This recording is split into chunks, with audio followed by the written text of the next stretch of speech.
இயேசுவை சோதிக்கும்படியாய் சாத்தான் ஆமேன் வந்தபோது அவன் இப்படி சொல்லுகிறான்.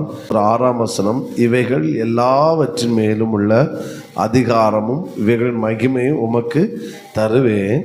இவைகள் எனக்கு ஒப்பி கொடுக்கப்பட்டிருக்கிறது. எனக்கு இஷ்டமானவனுக்கு நான் என்ன செய்கிறேன்? இவைகளை கொடுக்கிறேன். இதுதான் அவனோட வல்லமை.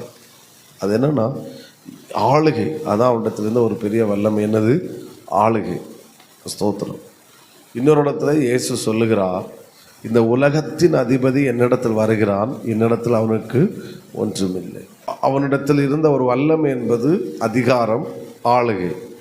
அது யாருடைய அதிகாரமும் யாருடைய ஆளுகை என்றால் மனிதனிடத்திலிருந்து அவனுடைய கரத்தில் மாற்றப்பட்டது.